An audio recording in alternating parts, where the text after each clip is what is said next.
Hello again, Driving School 101 with Ronnie, another minisode. Today's little rant is more or less about a safety feature that's been installed since I believe the 50s. And in every car that, I don't know, in my own statistic thinking here, that maybe 4 out of every 10 drivers possibly use.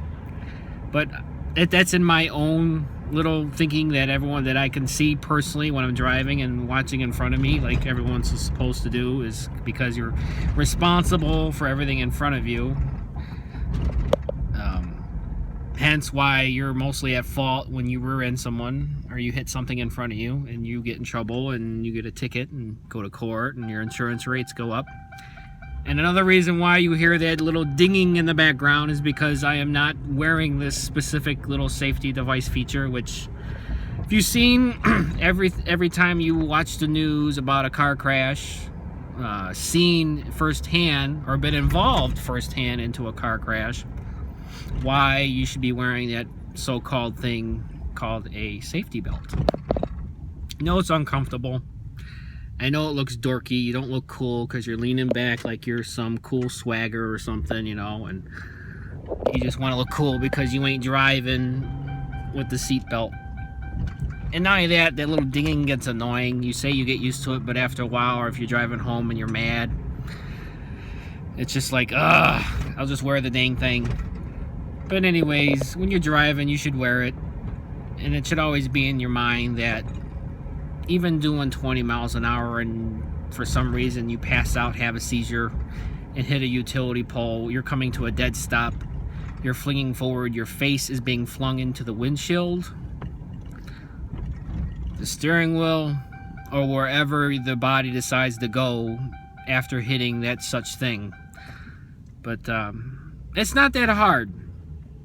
It's the first thing that should be on your mind when you get into that car. The first thing that you should do before you put the key into the ignition and turn your car on to drive.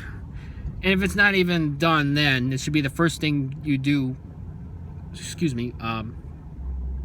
before you go and put the car in reverse drive. And if you're even past that point, pull over, put it on, you know, because I'm pretty sure you think you're safe and you can control your driving. That may be the case.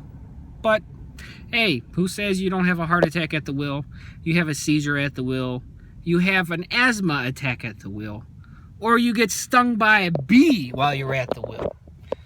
All those things have something in common. You're at the wheel. You're in control of that 4,000 pound, 2,000 pound, 1,000 pound, however big of a vehicle you have, pound vehicle. You're at control. And then at the point in time you come unable to control that vehicle, you want to at least stay put where you're at and not thrown through the windshield and done all that. Some of you may argue you don't wear a seatbelt because of 1 out of every 1,000 accidents, they weren't wearing their seatbelt and were flung to the other side into the passenger seat, and the steering wheel went through the driver's seat and could have impaled them and crushed their ribs or the heart or whatever. I get that. I get that thinking. But you might as well, you can get a ticket while not wearing it. I got one back in June for not wearing it. And the only reason why I got it is the guy in front of me, seen highway patrol. I was only doing 23 miles an hour, 2 miles under the speed limit, 25. Decided to, whoa, I see a cop. I better slow way the hell down. So he doesn't get a ticket for speeding because he was going a little faster. Okay. When he slowed up, caused him to come too close to my car. Highway Patrol seen that, pulls me over for following too close, and gives me a ticket for freaking no seatbelt.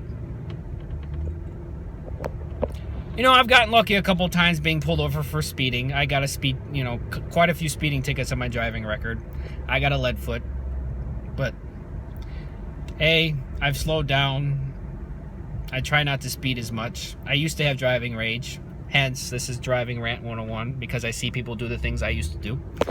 Anyways, wearing a seatbelt saves your life in one way, form, or fashion. Keeps you in your seat in the event of a vehicle accident, rear-ending someone,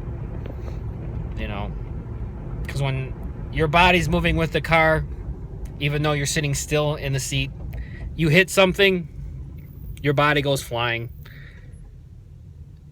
Another reason why smaller children need to sit in the back. And also because that thing we call an airbag comes out so quick, so fast, and so hard that it could even kill you, even though it's supposed to save you. That's why it's recommended, and the law, not to mention, to wear a seatbelt. That way, it's even recommended to sit furthest from the steering wheel or the dash. That way, your body doesn't come in too much of a contact with it. Hence why you should wear a seatbelt. I hate them. Gotta wear them for safety reasons.